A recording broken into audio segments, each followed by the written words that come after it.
नमस्कार, मैं हूं अमीश देवगन और आप देख रहे हैं डिबेट का सर्वश्रेष्ठ शो टक्कर। प्रधानमंत्री मोदी ने 2014 के बाद से ही चीन के साथ संबंधों को बेहतर करने की पूरी कोशिश की।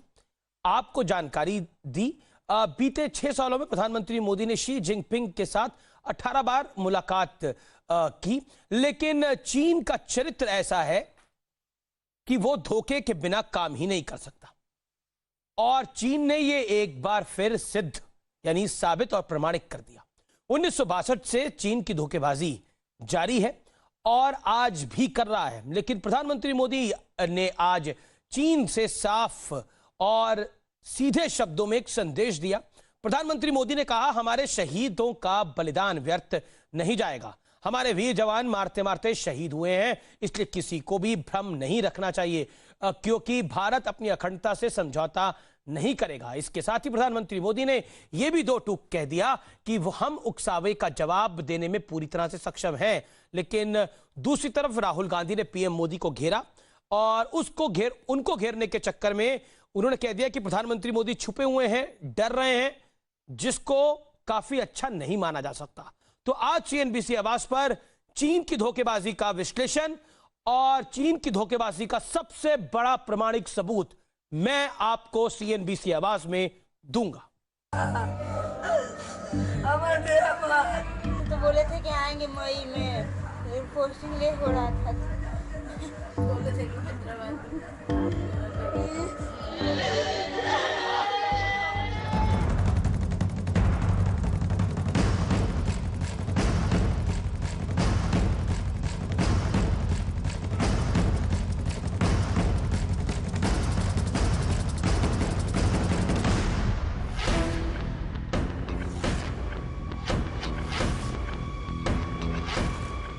दिवंगत शहीद वीर जवानों के विषय में देश को इस बात का गर्व होगा कि वे मारते मारते मरे।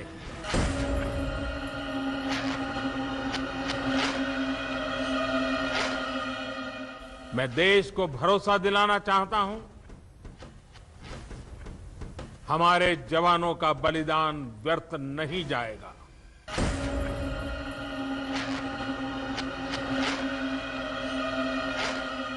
हम खड़े होकर के 2 मिनट मौन रख करके इन वीर सपूतों को पहले श्रद्धांजलि देंगे।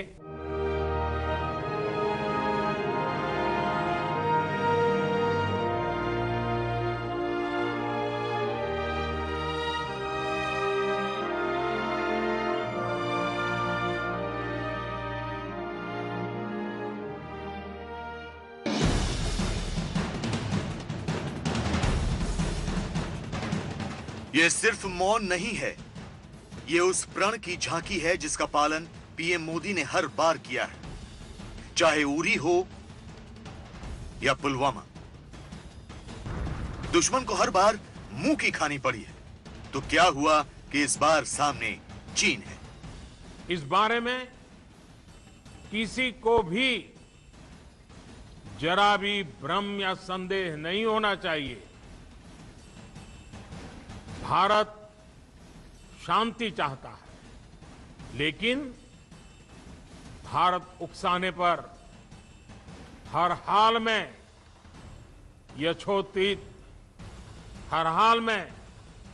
यथोचित जवाब देने में सक्षम है। तनाव कम करने के लिए बातचीत के बीच चीन ने विश्वासघात किया। बात करने के लिए पहुंची भारत की वीर सेना के साथ धोखे से पीठ पर वार किया गया। हालांकि इस धोखे के बावजूद भारत की वीर सेना ने चीनी सैनिकों के छक्के छुड़ा दिए। सूत्रों के मुताबिक हर भारतीय सैनिक के सामने 3 चीनी सैनिक थे। इसके बावजूद एएनआई के हवाले से खबर है कि चीन के 43 सैनिक हताहत हुए हैं। हालांकि चीन के इस खूनी धोखे में भारत के भी 20 जाबाज शहीद हो गए। सूत्रों का यह भी दावा है कि भारत चीन को आर्थिक झटका देने की भी तैयारी कर रहा है। चीन के खिलाफ भारत कड़े आर्थिक फैसले कर सकता है और चीन की कंपनियों को भारत में मिले प्रोजेक्ट्स छीने जा सकते हैं, क्योंकि भारत में चीन पर दोहरा प्रहार करने की ताकत मौजूद है। तो आज इसी पर होगी देश की सबसे बड़ी बहस। और अब विश्लेषण, वो विश्लेषण जो आज पूरा देश सुनना चाहता है, पूरा देश देखना चाहता है। आखिरकार मैं पहले आपको समझाऊंगा दिक्कत क्या है। आखिरकार चाइना को भारत से दिक्कत क्या है। कल मैंने बताया था आपको कि इंफ्रास्ट्रक्चर की दिक्कत है, लेकिन ये रियल दिक्कत क्या है। और इसके बाद चीन का सबसे बड़ा धोखा, वो आपको मैं दिखाऊंगा। तो एक ग्राफिक एनिमेशन के जरिए हमने सरल ढंग से एक तैयारी करी है आपको दिखाने की। ये लेह की वो सड़क है जिसको लेकर संग्राम हो रहा है। गलवान घाटी में सड़क पर संग्राम है। लेह से ये सड़क जाती है दौलत बेग ओल्डी तक। ये सड़क 323 किलोमीटर की लगभग है और ये 323 किलोमीटर की जो सड़क है, इसको लेकर चाइना को दिक्कत है। ये गलवान घाटी है। गलवान घाटी का एक हिस्सा चाइना के पास है, एक हिस्सा भारत के पास है, ये मैं आपको बता दूं। लेकिन दिक्कत जो है वो इसी सड़क को लेकर है और इस सड़क को DSDBO कहा जाता है। इसी सड़क को लेकर दिक्कत है चाइना को, क्योंकि ये 323 किलोमीटर की जो सड़क भारतवर्ष ने बनाई है, ये सबसे बड़ी दिक्कत है। उनको लग रहा है कि अब सियाचिन तक एक्सेस, सियाचिन ग्लेशियर में क्योंकि हमारे सैनिक खड़े होते हैं, वहां तक एक्सेस भारत का हो गया, क्योंकि हम रसद, खाद, पानी ये पहुंचाते हैं। तो इसी सड़क के ऊपर जो सड़क आप देख रहे हैं गलवान घाटी में सड़क, इसी पर पूरा संग्राम है। और मैं आपको बता दूं यहां पर लेह है। उसके बाद ये ITBP की वो पोस्ट है जिसको लेकर पूरा हंगामा मचा हुआ है और यहां पर रसद हम पहुंचाते हैं, यहां पर हम रसद पहुंचाते हैं। और इस तरफ चाइना है, फिर इस तरफ चाइना है जी। जी, और जहां झड़प हुई वो इलाका ये है, वो है गलवान घाटी का ये इलाका जो आपको ब्लिंक होता हुआ दिख रहा है, वो ये इलाका है। ये पूरा जो झगड़ा है, मैं बहुत स्पष्ट रूप से बता रहा हूं, ये पूरा झगड़ा इसी इंफ्रास्ट्रक्चर को लेकर है, इसी रोड को लेकर है जो दौलत बेग ओल्डी तक जाती है। चाइना की एक ही एक दिक्कत है, एक ही दिक्कत है कि वो भारत सड़क ना बनाए। ये है चाइना की सड़क, जो चाइना की सड़क जाती है। तो क्योंकि चाइना की सड़क यहां से जाती है, वो अपना रसद पानी यहां से पहुंचाते हैं, भारत यहां से पहुंचाता है, तो कई बार उनके यहां पर गाड़ियां इकट्ठी हो जाती है। इसी मूवमेंट को लेकर भारत का झगड़ा है, पूरा इसी मूवमेंट को लेकर भारत का झगड़ा है। चीन चाहता है कि भारत ये सड़क ना बनाए, नतमस्तक हो जाए, और भारत कहता है कि हम अपनी सुरक्षा करने में माहिर है, क्योंकि पिछले कई वर्षों से ये इंफ्रास्ट्रक्चर का काम नहीं हो रहा था। बीते कुछ वर्षों से, जैसे एक्सपर्ट्स मानते हैं कि ये काम बहुत तेजी से हुआ। तकलीफ चाइना की हुई है कि भारत इंडिपेंडेंट कैसे बन रहा है खास तौर पर। और अब चीन का धोखा सुनिए, क्योंकि ये जानना बड़ा महत्वपूर्ण है कि चाइना ने करा क्या। चाइना ने करा ये जो आपको मुझे बताना जरूरी है। मैं कैमरामैन को बोलूंगा वो इधर आए। गलवान घाटी में चीन की सेना, उसने बोला कि मैं हटा रहा हूं अपनी सेना को, मैं हटा रहा हूं अपनी सेना को, लेकिन वो नहीं हटी सेना। और ये इस जगह से आपको मैं नजर, अगर आपको आ रहा हो विजुअल के अंदर, ये क्योंकि सैटेलाइट तस्वीरें हैं, ये इस ढंग से चाइना ने अपनी मूवमेंट को बरकरार रखा और आवाजाही जारी रखी। उसने उसके बाद, और अब आप देख सकते हैं विजुअल के अंदर आपको दिखेगा चीन की बख्तरबंद गाड़ियां। मैं आपको दिखाऊंगा मैप के जरिए चीन की बख्तरबंद गाड़ियां कहां से आया, कैसे पर्दाफाश हुआ, ये देखिए। ये विजुअल में दिख रहा है क्लियर। शायद आपको, मैं क्लोजअप बोलूंगा कैमरामैन को कि वो क्लोज शॉट ले, दिखाएं आपको। ये बख्तरबंद गाड़ियां, चीन ने बार बार झूठ बोला भारत के साथ, हर लेवल के ऊपर झूठ बोला कि हम पीछे कर रहे हैं, लेकिन वो असल में पीछे नहीं कर रहा था। वो एक जगह इकट्ठा हुआ, फिर आगे आया। कॉन्टिन्यूसली चीन ने धोखा दिया। मैं आपको दोबारा बोल रहा हूं, बिल्कुल प्रामाणिकता से बोल रहा हूं, स्पष्ट रूप से बोल रहा हूं कि भारत को धोखा दिया। भारत को धोखा ऐसे दिया कि उन्होंने अपनी गाड़ियों की मूवमेंट जारी रखी, और जब भारतीय सेना ने देखा, भारतीय सेना को गुस्सा आया, इसीलिए भारतीय सेना ने फिर रिएक्ट किया, चाइना ने भी रिएक्ट किया, और इसी में भारत के 20 जवान और जनरल शहीद हो गए, वो शहादत प्राप्त कर गए। लेकिन जो अमेरिकी पेपर्स हैं, अमेरिकी मीडिया है, उनके मुताबिक 35 और ANI की रिपोर्ट के मुताबिक 40 चीनी सैनिकों को हमने भी खदेड़ा है, मारा है, यानी वी हैव किल्ड देम। और चाइना ने ऑफिशियली इसको नहीं माना है, चाइना कह रहा 5-10, लेकिन अमेरिका का मानना है कि भारत ने 35 मारे हैं। ANI जो इंडिया की एजेंसी है, उसका कहना है कि 40 मारे, जो बड़ी प्रमाणिक न्यूज एजेंसी है ANI, उसका कहना है। तो अब मैं इस डिस्कशन को ओपन करता हूं। ये पूरा घटनाक्रम है और ये चीन की सेना का जमावड़ा है। इसकी वजह से भारत को तकलीफ है। मैं सीधा डिबेट को अब ओपन कर सकता हूं। मेरे साथ डॉक्टर संबित पात्रा आज की इस चर्चा में, मेरे साथ साधना भारती कांग्रेस की प्रवक्ता, आज पहली बार शायद मेरे कार्यक्रम में आई है। साधना जी, आपका स्वागत है। सुनील यादव है प्रवक्ता समाजवादी पार्टी के। मेरे साथ अनिल गुप्ता जुड़ रहे हैं। मेरे साथ रक्षा विशेषज्ञ जाने माने शंकर प्रसाद है। शंकर प्रसाद, शुरुआत आपसे करना चाहता हूं। सबसे पहले तो उन शहीद सैनिकों को, कर्नल को सलाम, जिन्होंने लड़ते लड़ते अपनी जान गंवा दी, लेकिन इस पर राजनीति जो हो रही है वो भी हम सबके सामने। शंकर प्रसाद जी, देखिए, ये राजनीति की बात तो मत कीजिए मुझसे। राजनीति की बात तो आप औरों से कीजिएगा, मुझसे तो सीधी सीधी जो ग्राउंड सिचुएशन है उसके बारे में बात कीजिए तो बेहतर रहेगा। देखिए, आज प्रधानमंत्री जी ने एक अच्छा छोटा सा बयान दिया है जिसमें उन्होंने कहा है कि हमें बड़ा दुख है, हम अपनी सहानुभूति देते हैं, we pay our condolences to the people who have sacrificed their lives for the security of our nation. तो सबसे पहले तो मैं भी अपनी तरफ से कॉन्डोलेंसेज देता हूं और उन वीर जवानों को और उन वीर अफसरों को जिन्होंने अपनी जान दी है भारत की रक्षा करने के लिए, भारत की सीना बाउंड्रीज को अच्छी तरह से रखने के लिए, सेफ रखने के लिए। देखिए, बात आज मैं यहाँ से बढ़ाता हूँ अब आगे, जो आगे की बात है। कुछ ही घंटे पहले जो मोदी जी का बयान आया वो बड़ा महत्वपूर्ण है। रमेश जी, उसको समझने की कोशिश कीजिए ज़रा। उसमें प्रधानमंत्री जी ने कह दिया क्लियरली, जो उसका माने निकल रहा है कि अब चाइना को वहाँ से हटना ही पड़ेगा, और अगर वो नहीं हटने की कोई तजवीज़ बनाता है तो उसको हमारी सेना हटाएगी। ये मोदी जी ने कह दिया। अब जो हमने अपने इतने बहादुर जवान और अफसर खोए हैं वो बेकार नहीं जाएंगी, उनकी शहादत बेकार नहीं जाएगी। ये मेरे लफ्ज नहीं है, ये प्रधानमंत्री जी के लफ्ज हैं। हालांकि उनका बोलने का तरीका मेरे से कहीं ज्यादा बेटर और कहीं ज्यादा हिंदी अच्छी है, लेकिन जो असलियत समझ रहा हूं मैं। अमित जी, इसको जरा समझिए एक मिनट के लिए। अमित जी, जरा एक मिनट के लिए समझिए। मेरा सवाल है कि इसी से जुड़ा हुआ मेरा इसी से जुड़ा हुआ एक सवाल है। मेरा सवाल ये है शंकर प्रसाद जी, क्या, क्योंकि कई तरह से आरोप लग रहे हैं, कुछ एक्सपर्ट्स भी कह रहे हैं कि चाइना हमारे घर तक घुस आया है और हमारे घर में बैठा हुआ है, इस पर आप क्या कहते हैं? देखिए, इसको नहीं नहीं नहीं नहीं नहीं नहीं नहीं देखिए, जरा सीधी सीधी बात करने दीजिए मिलिट्री लैंग्वेज में। अमित जी, इस बात को मिलिट्री लैंग्वेज में करने दीजिए मुझे, प्लीज। Ji sir. नहीं नहीं नहीं नहीं अमीश जी, इसको सीधी मिलिट्री लैंग्वेज में बात करने दीजिए। अब हमें देखिए, बात कट रही है, मेरे को अभी डिस्टर्बेंस हो रहा है। मैं बोल रहा हूं कि कोई और बोल रहा है? आप ही बोल रहे हैं, आप ही बोल रहे हैं, कोई और नहीं बोल रहा। कुछ टेक्निकल ग्लिच होगा, मैं उसको ठीक करवा दूंगा, आप बोलिए। देखिए, मैं ये कह रहा हूं कि मेरे से आप मिलिट्री की सीधी सीधी बात सुनिए, और मिलिट्री का कार्य क्लियर हो गया है अब, और मिलिट्री को प्रधानमंत्री ने कह दिया है कि आप जो सही समझते हैं वो करिए, और अब मिलिट्री उसको जो सही समझेगी करेगी। प्रधानमंत्री का ऑर्डर्स हैं, क्लियर इंस्ट्रक्शंस हैं कि इनको चाइनीज़ को वापस जाना पड़ेगा, और अगर नहीं जाएंगे तो मिलिट्री अपनी कार्रवाई करे टैक्टिकल लेवल पे, स्ट्रेटेजिक लेवल पे, और जिस किस्म के वो हथियार और एमिनेशन और जो तरकीब बनाना चाहते हैं उसमें फौज को पूरी छूट है।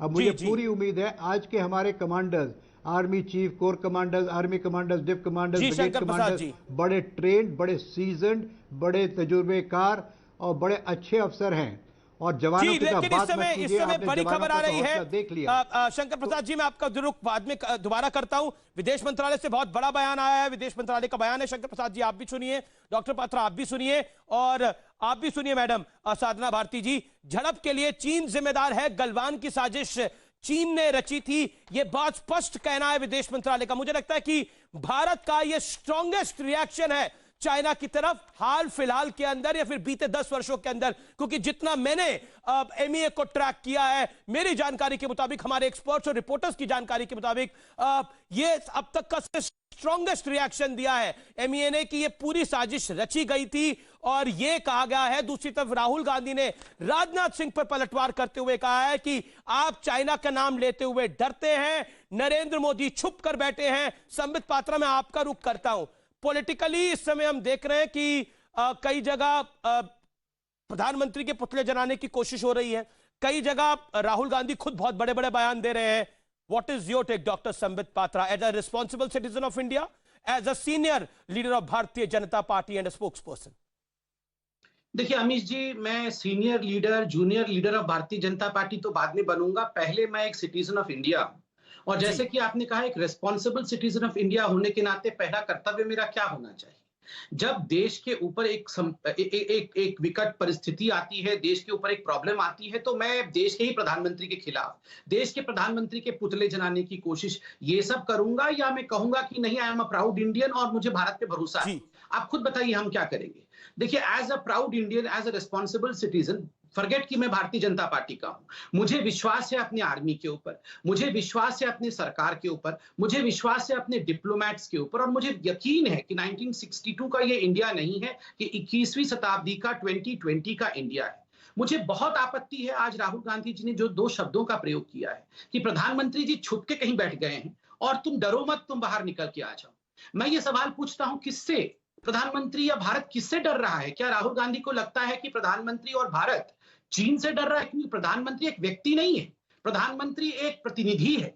अमीश देवगन का भी प्रतिनिधि है, माननीय लेफ्टिनेंट जनरल शंकर प्रसाद जो हम सबसे बड़े हैं, पितातुल्य हैं, उनके भी प्रतिनिधि हैं। हो सकता है मोदी जी उम्र में उनसे छोटे हो, मगर उनके भी प्रतिनिधि हैं। भारती जी के भी प्रतिनिधि हैं और संबित पात्रा के भी प्रतिनिधि हैं, वो हमारे देश के प्रतिनिधि हैं। वो छुप के बैठे हैं, वो डर गए हैं। मतलब लेफ्टिनेंट जनरल शंकर प्रसाद, इंडिया की आर्मी, भारत के सिटीजन, हम सब डरे हुए हैं चाइना से।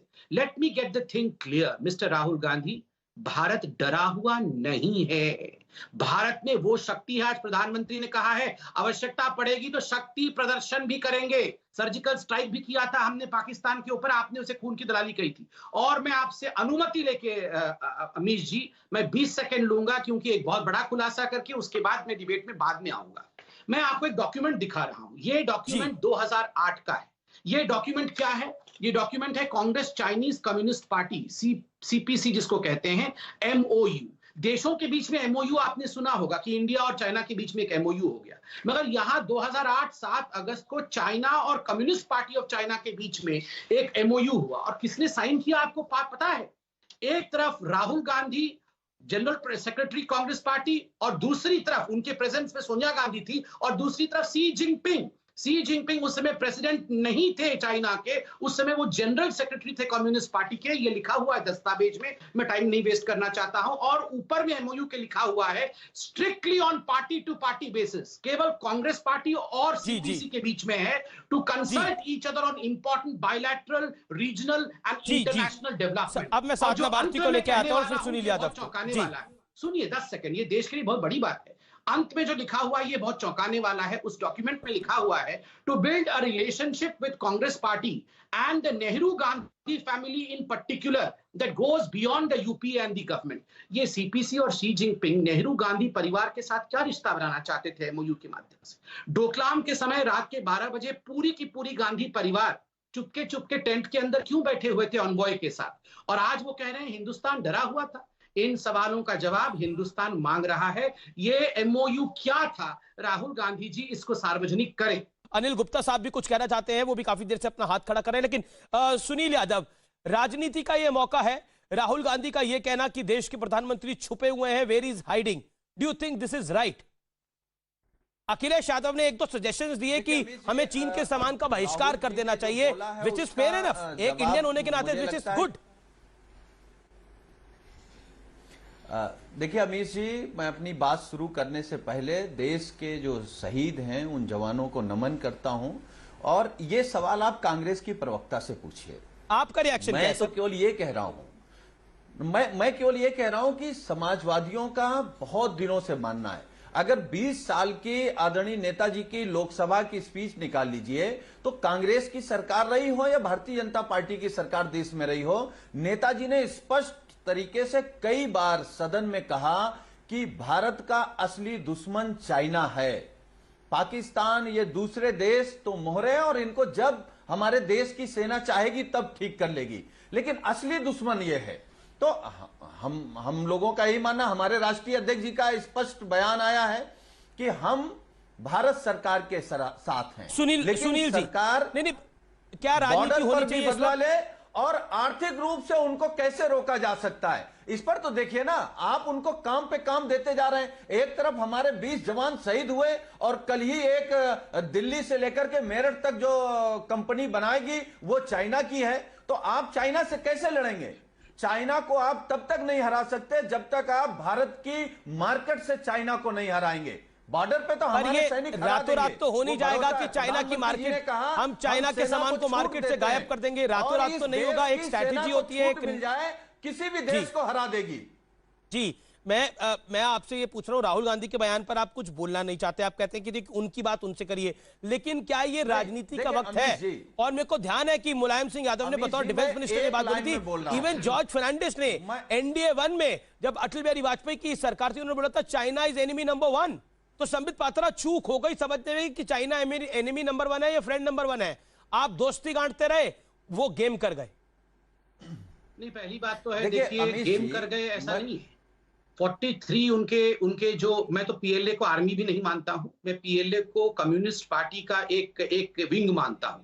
हमारी आर्मी जैसे प्रोफेशनल आर्मी है, पीएलए का आर्मी नहीं है, उनका कोई प्रोफेशनल एक्सपीरियंस नहीं है। उनके 43 लोगों को मार गिराया है हमारे जाबाज सिपाहियों ने। कोई ऑफिशियल वर्जन है सरकार का, उनको करारा तमाचा मिला है। और मैं समाजवादी पार्टी पे आज अटैक नहीं करूंगा, क्योंकि बिल्कुल सही कहा गया। जब याद करिए, जब बालाकोट का एयर स्ट्राइक भी हुआ था, उस समय भी समाजवादी पार्टी ने, चलिए अच्छी बात की थी, उन्होंने मुलायम नेताजी का एक पोस्टर लगा के कहा था कि हाँ नेताजी का हाथ है इस एयर स्ट्राइक में। हमने उस समय कहा था ठीक बात है, आप बिल्कुल क्रेडिट लीजिए, हमें कोई आपत्ति नहीं है। कांग्रेस पार्टी भी लगाती और कहती है हाँ हम भी उसमें साथ हैं। मैं क्यों अटैक करूं आज समाजवादी पार्टी के ऊपर? राहुल गांधी के 2 शब्द कि प्रधानमंत्री छुपे हुए हैं और वो डरे हुए हैं, ये कहीं ना कहीं बहुत बड़ा सवालिया निशान लगाता है और राहुल गांधी जी को एक्सपोज करता है पूरी तरह से। देखिए, जहां तक मार्केट की बात कही गई, मैं आपको कहूंगा, आपने भी अभी दिखाया था, हेडलाइंस में दिखाया था कि बहुत सारी रणनीतियां सरकार बना रही है और चारों फ्रंट पे, मिलिटरी, संबित मेरा सवाल है कि जब चाइना दुश्मन नंबर 1 है, आपके member of parliament Rakesh Sinha भी कह रहे हैं, तो सरकार समझ नहीं पाई या चूक हो गई? ये सवाल बड़ा डायरेक्ट है आपको डॉक्टर पात्रा। देखिए अमीश जी, मैं समझ गए, यहाँ पर सुनील भाई भी समझ गए, मगर आपको लगता है कि सरकार कुछ समझ नहीं पा रही है। वो एकदम दिन भर घर में चुपचाप बैठी हुई है, वो जान नहीं पा रही है कि कौन दुश्मन है कौन दुश्मन नहीं। चाइना क्या है ये सरकार अच्छी तरह से जानती है, चाइना को डील कैसे करना है यह भी जानती है, चाइना की पॉलिसीज क्या है यह भी समझना पड़ेगा। इस कोरोना काल में चाइना जिस प्रकार से आज वैश्विक रूप से घिर चुका है, आज ऑस्ट्रेलिया और चाइना के स्ट्रेन रिलेशन है, यूएस और चाइना के स्ट्रेन रिलेशन है, इकोनॉमिकल फ्रंट में चाइना आज परेशान है, ग्रह के अंदर, उसके घर के अंदर आज ग्रह दशा ठीक नहीं है। इकोनॉमिकली हमने भी एफडीआई पे पाबंदी लगाई है, चाइना इन्वेस्टमेंट को लेकर परेशान है, तो कहीं ना कहीं वो ध्यान भटकाने और एक्सपेंशनिस्ट एटीट्यूड के साथ काम कर रहा है। मैं अब रुक करता हूं, सरकार ये जानती नहीं। पर मैं सीधा रुक करता हूं साधना भारती का, उनका वो कनेक्ट हो गई है दोबारा। साधना भारती, प्रधानमंत्री डरे हुए हैं, प्रधानमंत्री छुपे हुए हैं, ये कहने की आवश्यकता क्यों थी?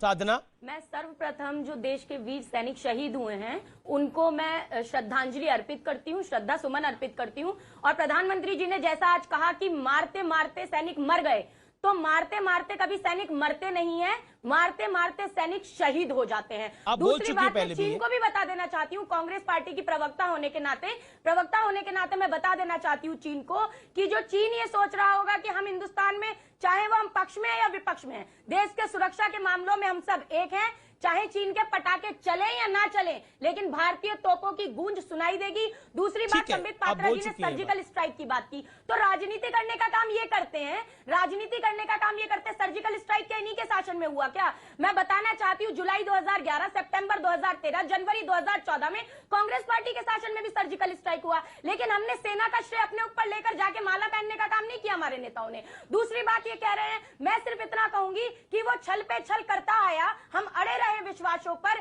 कितने समझौते सौंप दिए हमने बेटों की लाशों पर, अब लाशें भी ये बोल उठी मत अंतर्मन पर घात करो, दुश्मन जो भाषा समझ सके अब उस भाषा में बात करो। इंदिरा गांधी जी ने 1967 में जिस भाषा में समझाने का काम चीन को किया, जिस समय चीन को वापस जाना पड़ा, वही आज उसी गर्माहट की जरूरत आज भारतीय जनता पार्टी की नहीं। तो राहुल गांधी ने, साधना जी, आप काफी आप काफी बोल रही हैं, अच्छा भी बोल रही हैं, लेकिन मैं आपसे साधना जी ये जानना चाह रहा हूं कि आप मुझे बहुत स्पष्ट रूप से बताइए, ये देश का प्रधानमंत्री अगर डरा हुआ है, देश का प्रधानमंत्री अगर छुपा हुआ है, तो मैं और आप अगर डरे, फिर मैं और आप भी डरे और छुपे हुए हैं। तो देश का प्रधानमंत्री तो देश को रिप्रेजेंट करता है ना। राहुल गांधी जी ने राहुल गांधी जी ने कहा, ये मैं नहीं कह रहा। देखिए राहुल गांधी जी ने ये कहा, राहुल गांधी जी ने जिस समय पर कहा, उसके बाद मोदी जी इतने दिन से कहा थे, यही तो पूछा ना उन्होंने, इतनी देरी करने का काम क्यों किया? कोरोना के काल में भी बड़ा संबित पात्रा जी कोरोना काल कर रहे हैं, तो कोरोना काल में भी आपने देरी की, और ऐसे ही जो चाइना के साथ जो झड़प हुई तो उसमें भी आपने देरी करने का कोरोना काल में संबित पात्रा ने कैसे देरी कर दी? कोरोना काल तो ड्रैगन ने भेजा, कोरोना काल में तो जितनी देरी हो, अच्छा होता है लोगों पर ना। मजदूरों का क्या हुआ? प्रवासी मजदूरों का क्या हुआ? अरे ये डिबेट प्रवासी मजदूरों की नहीं, क्या ये चाइना की बात है मैडम? आप प्रवासी मजदूरों पर क्यों चली गई? बात की ना इन्होंने, तो क्या अनिल गुप्ता कुछ कहना चाहते? आप ही ने तो पूछा। नहीं, मैंने आपसे पूछा, राहुल गांधी ने बोला प्रधानमंत्री चाइना के विषय पर डरे हुए हैं, छिपे हुए हैं। अनिल गुप्ता कुछ कहना चाहते हैं, जाने माने रक्षा विशेषज्ञ, hear him out. Okay Anil ji बोलिए। आशिम, मैं ब्रिगेडियर अनिल गुप्ता हूं। मैं अपने आप को एक डिफेंस एक्सपर्ट नहीं मानता हूं, मैं एक डिफेंस एनालिस्ट हूं, और मैं सिर्फ तथ्यों का विश्लेषण करके निचोड़ निकालता हूं। और मैं उम्मीद करता हूं कि आप मुझे वक्त देंगे ताकि जो जहां पर अभी बहस चल रही है उन तथ्यों को मैं क्लियर कर सकूं। बात चली गलवान घाटी की, और एक बात आई कि चीन अभी भी गलवान घाटी के अंदर घुसा हुआ है। मैं आपको तथ्यों के आधार पर बताता हूं कि गलवान घाटी के अंदर चीन का एक भी सैनिक नहीं है और ना कभी था, पहली बात। दूसरी बात, जो आपने बात कही रोड की, वो मेन रोड तो बन चुकी है, 2019 में खत्म हो चुकी है। जो झगड़ा है वो रोड है जो डीबीओ से फीडर रोड PP14 तक बनाई जा रही है। जी जी, भारतीय सेना इस वक्त हम बताना नहीं चाह रहे थे स्ट्रेटेजिकली, इसलिए हमने शेयर नहीं करा सर। नहीं, लड़ाई उसी बात पे हुई है, वही तो आगे चीन ने रोका है। चीनी गंदर घुसे थे, अगर जब थोड़ा बहुत गलवान घाटी के में, तो इसी को रोकने के लिए घुसे थे। और बाद में जब उनको पता लगा कि हाँ, ये जब भारत ने साफ कर दिया कि हम नहीं रोकेंगे, हमारे इलाके में है, तो वो इस बात को मान भी गए थे। और तभी जो है 6 जून को जब दोनों सेनाओं के आर्मी कोर कमांडर मिले थे, और वहां पे उस वक्त यह समझौता हुआ था कि 10 दिन के अंदर डीएस्केलेशन होगी, और चीन की जो टुकड़ी PP14 के उस पार बैठी है, वो 5 किलोमीटर दूर पूर्व की तरफ जो उनकी गलवान, उनके इलाके में गलवान नदी है, उसके ऊपर उन्होंने पोस्ट 1 बना रखी है। पोस्ट 1 उनका रोड हेड भी है नियरेस्ट, वहां तक वापस चले जाएगी। लेकिन चीन ने कल सिर्फ धोखा ही नहीं दिया, बहुत कायरतापूर्ण जो कार्य उन्होंने किया है। जिस प्रकार संबित पात्रा ने कहा कि चीन की सेना जो है वो कम्युनिस्ट पार्टी की एक सेना है, बिल्कुल दुरुस्त है। ये कम्युनिस्ट पार्टी का एक लश्कर है। लश्कर और सेना में फर्क यही होता है कि लश्कर जो है किसी कायदे कानून से लड़ाई नहीं लड़ते हैं, सेना जो है वो कायदे कानून के साथ लड़ाई लड़ते हैं और सारी कन्वेंशन की इज्जत करते हैं। चीन ने सब कन्वेंशन, सब कायदे कानून की धज्जियां उड़ाते हुए प्री प्रिपेयर तरीके से पहले से तैयार बैठे हुए थे, और किस प्रकार उन्होंने क्या वो मैं कहूंगा कि इंप्रोवाइज हथियार इस्तेमाल किए और हमला किया उन्होंने हमारी सेना के कमांडिंग ऑफिसर के ऊपर। और उसके बाद जो हुआ वो तो अब सबको मालूम है। और टैक्टिकल विक्ट्री किसकी हुई? आखिर में टैक्टिकल विक्ट्री हुई भारतीय सेना की, जबकि भारतीय सैनिकों ने हैंड टू हैंड कॉम्बैट के अंदर चीनियों के जो नाक के चने कहते हैं वो दबा दिए।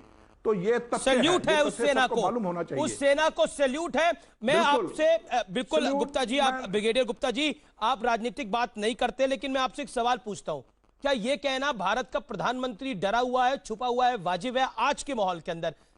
As a security expert, as a defence analyst, what is your view? देखिए, मैं जैसा आपने कहा मैं इस पर कमेंट तो करूंगा जरूर, पर मैं आपको ये बताना चाहता हूं कि ये बिल्कुल ही बेबुनियाद एक स्टेटमेंट थी, क्योंकि ये वो प्रधानमंत्री हैं जो कि 24/7 काम करते हैं। वो कभी देश से डर के छुपे नहीं है। किसी भी कोई भी सिचुएशन हुई है, he has tried to tackle the situation, जिसे कहते हैं catch the bull by the horn. वो उस प्रकार के प्रधानमंत्री को अगर आप ये कहते हैं कि आप छुप के बैठ गए, निकल आइए, बाहर आइए, आपको कुछ नहीं होगा, तो मुझे लगता है जो उनकी सोच को दर्शाता है।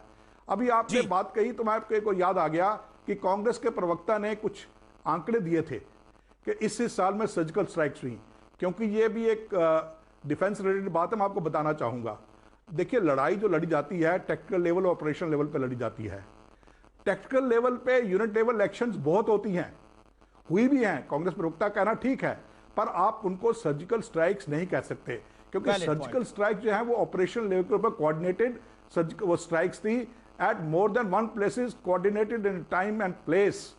और ये जो इसको कहते हैं सर्जिकल स्ट्राइक, जो छोटा मोटा घात लगाना या बाहर जाके अटैक करना, अम्बुश लगाना, ये हर जगह होता है। इसको कहते हैं to gain ascendancy on the line of control. ये रोज की बात है, आज भी हो रहा है, हमेशा होता है। हर कमांडिंग ऑफिसर चाहता है कि उसके साधना कुछ कहना चाह रही है। साधना जी, रहे वो सर्जिकल स्ट्राइक की थी जिनका आपने जिक्र किया था, और देश का प्रधानमंत्री तो हर बात को बहुत स्पष्ट रूप से रखता है, वो डरे कैसे हुए हैं? ब्रिगेडियर गुप्ता का कहना है।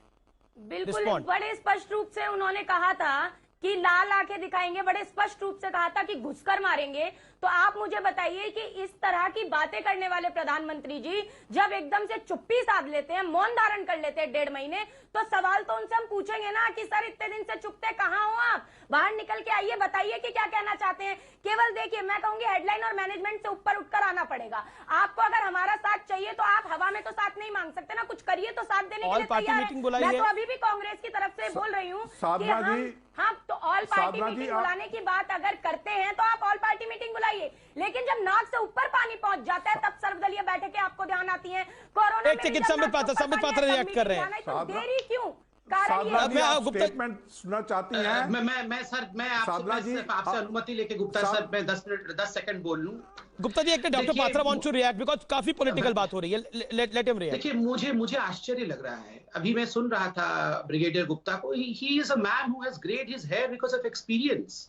ये कितने बड़े बड़े लोग, lieutenant general Shankar Prasad, he has fought wars, कितने बड़े बड़े लोग बैठे हैं, कितनी शिद्दत से और कितनी मेच्योरिटी की बातें कर रहे हैं, और हम यहाँ अचानक कांग्रेस की प्रवक्ता आती है, मैं बहुत सम्मान कर रहा हूँ, बहन जैसी है, मगर आगे क्या बोल रही है? प्रधानमंत्री छुपे हुए हैं, नहीं निकलोगे, हमारा साथ चाहिए तो हम साथ नहीं देंगे, अगर अच्छे से व्यवहार नहीं। क्या मजाक बना रखा है? ये इंडिया चाइना पे डिबेट हो रहा है या घर में हम रसोई में लड़ रहे हैं बैठ के आपस में कि तुमने आज ये खाना बनाना है? नहीं है, नहीं मैं ये नहीं खाऊंगा। ये किस प्रकार की बात है? एक सेकंड मैडम, बीच में नहीं मैडम। सर्जिकल स्ट्राइक की बात अभी ब्रिगेडियर गुप्ता ने करी थी, संबित पात्रा ने उससे पहले बात करी थी, ब्रिगेडियर गुप्ता बोले थे। संबित बोलिए। मैं कंप्लीट कर लूं। ऐसे नहीं बहन, ऐसे नहीं, शांति से बहन सुन लो। बिल्कुल कीजिए। देखिए, पहली बात है, मुझे तो आश्चर्य होता है, इनको जवाब हर समय प्रधानमंत्री से तत्क्षणात चाहिए होता है। डीजीएमओ ने आकर प्रेस कॉन्फ्रेंस करके कहा था कि हमने सर्जिकल स्ट्राइक कर दिया। राहुल गांधी ने कहा था डीजीएमओ झूठ बोल रही है, तो खून की दलाली है। कहां सर्जिकल स्ट्राइक हुआ था? एयर स्ट्राइक होने के बाद राहुल गांधी ने कहा प्रधानमंत्री, गृह मंत्री, रक्षा मंत्री सब कोई झूठ बोल रहे हैं। किस पे विश्वास है आपको? किस पे विश्वास है? किसके बोलने पर आपको लगेगा कि हम सब सच बोल रहे हैं? इतना कुछ हो गया, उरी के बाद, बालाकोट के बाद बदला लिया गया ना, जो आज तक हिंदुस्तान के इतिहास में नहीं हो पाया था, वो हुआ ना। इसलिए आपको विश्वास करना पड़ेगा कि जो चाइना के साथ जिन शब्दों का प्रयोग प्रधानमंत्री ने किया है, नहीं, आप अगर बोल रही है कि हम तब तक साथ नहीं देंगे, आप क्या करेंगे? आप क्या मतलब, क्या राहुल गांधी क्या जाके बॉर्डर में लड़ेंगे? क्या साथ देंगे? सुनिए, आपने कहा अगर हमारा साथ चाहिए तो पहले, आपने कहा कि हमारा साथ चाहिए तो पहले बताओ, पहले छुपे हुए थे निकल कर आओ। मतलब क्या मजाक है? साथ चाहिए तो क्या होता है? कोई कंडीशन है उसमें? आप हिंदुस्तानी हैं, कोई कंडीशन है क्या उसमें? ये क्या शर्त क्या है कि आपको अगर हमारा साथ चाहिए तो क्या? अगर हम मध्य प्रदेश की सरकार गिर चुकी है, नहीं, वरना आप जाके चाइना का साथ दे देंगे? आप चाइना का साथ दे देंगे? नहीं, आप चाइना का साथ दे देंगे अगर हमारा साथ चाहिए तो, जैसे कि हमारे पास ऑप्शन है चाइना का साथ देने का। एक सेकंड साधना जी, देखिए Indo China debate, I think let's get little serious because politics. आपकी जो मध्य प्रदेश की सरकार गिरी, यहाँ आपको राजस्थान में तकलीफ हो रही है, तो उसकी खींच इस बहस में ना उतारी जाए। साधना जी, मैं आपको अगली बहस में बुलाऊंगा, संबित पात्रा को भी बुला लूंगा, लेकिन let's not debate the topic. Madhya Pradesh की सरकार के ऊपर मैं 10 डिबेट कर चुका हूं मैडम, और जहां तक आपकी बात है कि सरकार गिरी, तो सरकार गिरती है, बनती है, लेकिन देश तो रहेगा ना। मैं तो एग्जांपल दे रही हूं, मैं कोई डिबेट नहीं कर रही हूं उस पे, लेकिन ये तो राजनीति की बात करते हैं, तब इनकी राजनीति नहीं दिखाई देती। माय गॉड, क्या है ये? तो हम राजनीति कर रहे हैं। मैंने इनसे कब कहा? सर मैं साधना भारती, क्या है ये नहीं है। पहले आप थोड़ा सम्मान के साथ बात नहीं, करें। आप क्या कहिए, इसका मतलब है? आपको लगता है कि आपको आप ये हमारा साथ नहीं बताइए। देना चाहिए, नहीं, चाइना आप का ये देना बताइए चाहिए? आप पहले। please, you are एक सेकंड होल्ड ऑन साधना भारती, साधना भारती एक सेकंड। आप चाइना शंकर को help प्रसाद करिए। कुछ कहना चाहते हैं, शंकर प्रसाद साहब कुछ कहना चाहते हैं। Is waiting from long, he is not a political person. उनके कम से कम सफेद बालों का ही हम ख्याल कर ले, उनके अनुभव का भी हम ख्याल कर ले। मत कीजिए यहाँ संबित जी। जी जी, देखिए गलत बात तो चाइना ने कर दी है। जी साधना जी, मेरी गुजारिश को समझिए, गलत बात तो चाइना ने कर दी है। जी शंकर प्रसाद जी बताइए। हम तो कह रहे हैं हम सरकार के साथ हैं। देखिए अमीर जी जी, करने का काम नहीं बिल्कुल दिख रहा है आप सरकार के साथ है। मैडम एक सेकंड शांत हो जाइए। शंकर प्रसाद बोल रहे हैं, आप कांग्रेस की स्पोक्स पर्सन है। Congress is a grand old party. Amish ji, my humble submission madam. Sir बोलिए। अमीश जी, ये बड़े दुख की बात हो रही है, इस पे मैं कोई टिप्पणी नहीं करना चाहता, लेकिन बड़ा दुख होता है कि कोई कहता है कि हमारे देश का प्रधानमंत्री छुप कर बैठा हुआ है। अरे भाई, हमारा प्रधानमंत्री है, छुप कर कैसे बैठेगा? यहाँ तो रोज़ उनकी शक्ल 24 आवर्स दिखती है, तो छुप कर बैठने ऐसी बातें, चाहे प्रधानमंत्री कोई भी हो, हमारे देश के सबसे प्रमुख आदमी हैं, सबसे प्रमुख व्यक्ति हैं, उनका अपमान करना क्या हमारे लिए शोभा देता है? खैर ये छोड़ दीजिए इस बात को, वापस आ जाइए प्लीज डिबेट के ऊपर जो इंडिया चाइना का रिलेशनशिप चल रही है।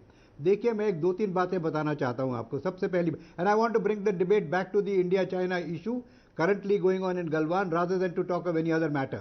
Very true sir, it is important, बड़ा महत्वपूर्ण है। let me make it very clear. देखिए आज प्रधानमंत्री की बातचीत के बाद जो हमें सीधा संदेश मिल रहा है कि अब आप भारत सेना जो भी चाहे करे, लेकिन चाइना को पीछे भेजना पड़ेगा, जहां से आए थे वहां जाना पड़ेगा। उस चीज़ की डिटेल आपको ना मालूम है ना मुझे मालूम है, उसका ग्रिड रेफरेंस ना आपको मालूम है ना मुझे मालूम है, लेकिन हमें जनरली मालूम है कि क्या हुआ है। दूसरी बात, जो ये पिछले कई हादसों में हो चुका है कि वो हाथापाई करते हैं, हम उसका हाथापाई से जवाब देते हैं, फिर डंडों से बातचीत होती है, फिर पत्थर से होता है। देखिए गोली नहीं चली, हम मानते हैं, गोली नहीं चली का क्या फ़ायदा हुआ? क्या 30 आदमी हमारे 20 आदमी उनके मर गए, 40 उनके मर गए, हमारे 20 मर गए? कि गोली चले ना चले, गोली का तो हिसाब हो गया ना, तो गोली चला के और क्या कर लोगे तुम? लेकिन मेरी सुझाव ये है आज, एंड संबित पात्रा जी को भी ये मैं बताना चाहता हूँ कि ये जो खेल कूद की लड़ाई चल रही है, डंडाबाजी, ये फौज को शोभा नहीं देता। बहुत देख लिया हमने, अब ये बंद होना चाहिए। ये नेगोशिएशंस होंगी, अगर वो हमारी इलाके के अंदर आएंगे तो उनमें they should be given a warning that you have entered our area, please vacate, we give you 12 hours 24 hours to vacate, if you do not vacate we will take military action and we should take proper tactical action. हमारे पास सिखलाई है कि fire खोलने से पहले हमें क्या क्या हिदायतें करनी चाहिए, एक शंकर प्रसाद जी करने चाहिए। सवाल एक minute please let me finish so that people can understand. या प्लीज, मैं लोगों के लिए एक सवाल पूछा था, लोग 1962 से बहुत कंपेयर करते हैं चीजों को। एक मिनट प्लीज अमीश जी, सुन लीजिए जरा, संयम रखिए थोड़ा सा। तो आई वाज सेइंग कि अब ये डंडाबाजी बंद होनी चाहिए।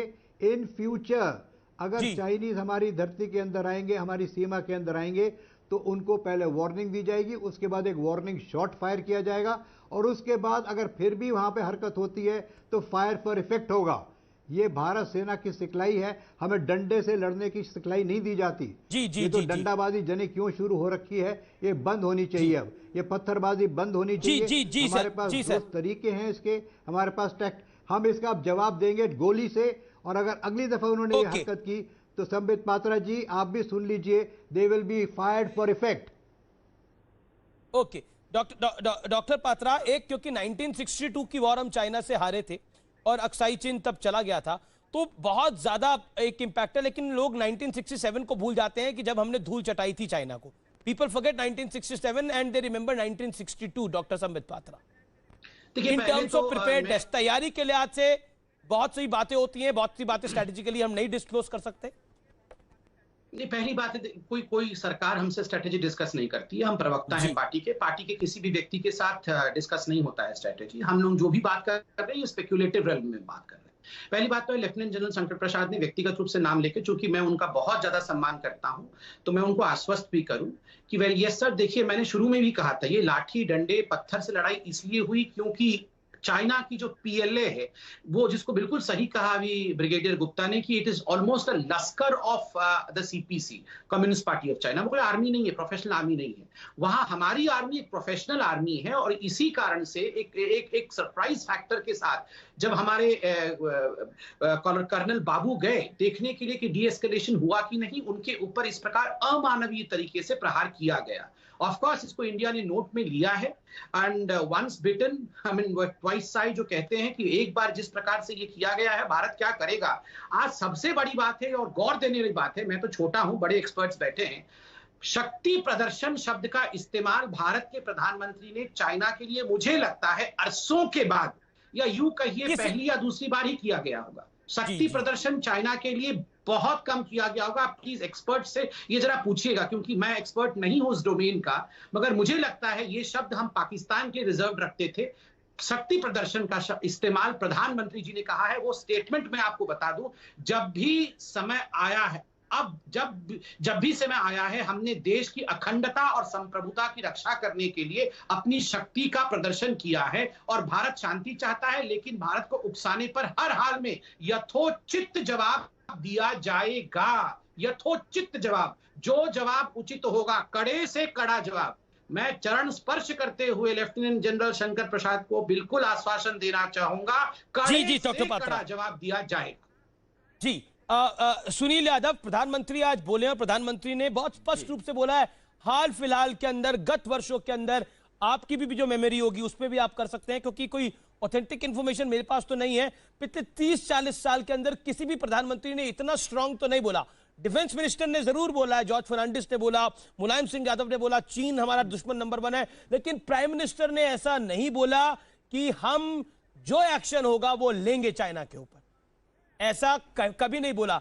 तो यानी मापदंड तो एक है, अगर कोई हमारी संप्रभुता पर नुकसान पहुंचाएगा तो कार्रवाई होगी, फिर छुपे का बैठे प्रधानमंत्री। देखिए अमित जी, आप डिबेट लेकर के आए थे इंडिया और चाइना के बीच, और भारतीय जनता पार्टी और कांग्रेस के प्रवक्ता उसको अपनी अपनी पार्टी की डिबेट कर लिए कि किसने किसका नुकसान किया, किसने किसको बोला।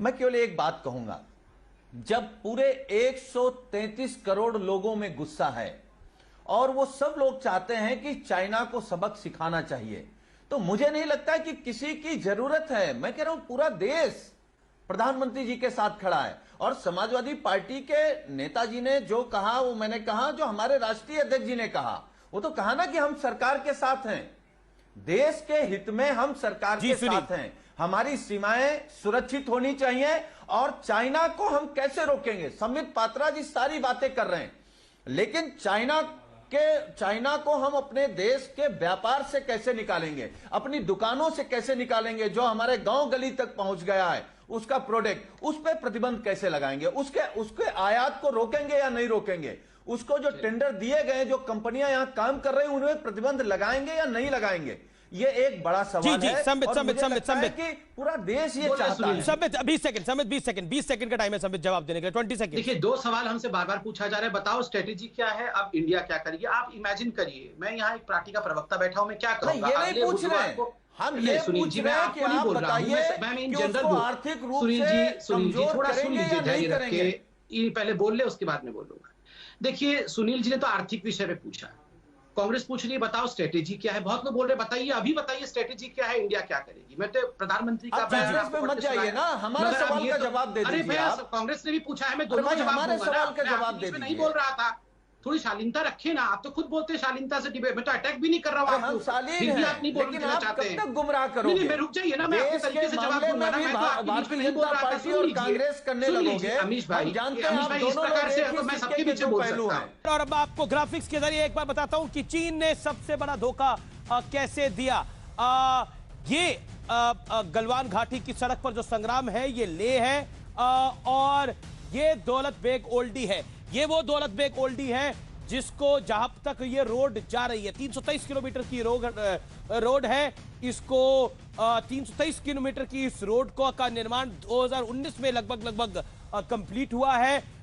और ये गलवान घाटी है जहां पर क्लैश हुआ है, जो ब्लिंक कर रही है, आप देख सकते हैं, यहां क्लैश हुआ है। इस रोड को डीबीओ भी कहते हैं। मैं बढ़ता हूं आगे। सियाचिन ग्लेशियर है और जो चाइना की सड़क है वो इसी के यहां से जा रही है। कुछ देर में आपको ग्राफिक्स के जरिए वो सड़क भी दिखेगी और भारत अपनी रसद यहां से पहुंचाता है, चाइना यहां से पहुंचाता है। तो मेन क्लैश का पॉइंट ये था गलवान घाटी के अंदर। मैं बढ़ता हूं आगे, मेरे साथ कई मेहमान हैं। अब लेफ्टिनेंट जनरल प्रसाद, मेरे पास अब बहुत कम है, मैं बहुत सीधी तौर पर आपका रुख करना चाहता हूं और यह आपसे पूछना चाहता हूं कि अब जब विदेश मंत्रालय ने कड़ी प्रतिक्रिया दे दी है, प्रधानमंत्री बोल चुके हैं, अब कैसे ये बात आगे निपटेगी या क्या होगा इस पे, क्योंकि देश ये जरूर जाना चाहता है। आपके पास 30 सेकंड है सर बताने के लिए, मेरे पास समय कम है।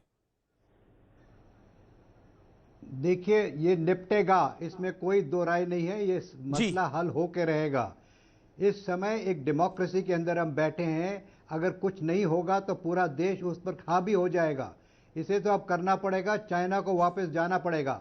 अगर नहीं गया तो उसके ऊपर और कोई विकल्प हैं जो हमारे पास हैं, उनका हम पूरा प्रयोग करेंगे, चाहे मिलिट्री हो, चाहे इकोनॉमिक हो, चाहे डिप्लोमेटिक हो। और सबसे पहले सिर्फ मैं तो इसकी आपकी जो अटेंशन ड्रॉ करूंगा वो मिलिट्री की तरफ है। मिलिट्री अपना कार्य करेगी और मिलिट्री सक्षम है इस बात में। और मैं समझता हूं कि चाइना अपनी अगर उसमें चाहता है, it's good for China to withdraw gracefully rather than to face the wrath of the Indian army. अगर इंडियन आर्मी की उसको wrath पड़ गई तो चाइना हमेशा के लिए बर्बाद हो जाएगा। उसकी जितनी शान और आन है वो सब खत्म हो जाएगी। तो उसके लिए बेटर यही है कि उस चुपचाप चला जाए, अपनी इज्जत के साथ चला जाए। बड़े स्पष्ट शब्दों में आपने बातचीत हो गया, जैसे कहते हैं आमतौर पर हिंदी कर दी चाइना की अच्छे से कर जाएगा। जी doctor Patra, final word 20 second. देखिए गुप्ता जी मैं आ रहा हूं। मैं इतना कहना चाहता हूं, प्रधानमंत्री के शब्दों पे विश्वास रखिए। ये जो बलिदान गया है ये व्यर्थ नहीं जाएगा। और ना हिंदुस्तान में कोई डरता है और ना हिंदुस्तान में कोई छुपता है। बिल्कुल हम अपने जवानों के साथ खड़े। Gupta ji 5 second, Gupta ji 5 second, final word 5 second Gupta ji. देखिए, प्रधानमंत्री ने जो आज कहा है उसका सारांश मैं 3 लाइनों में कहूंगा।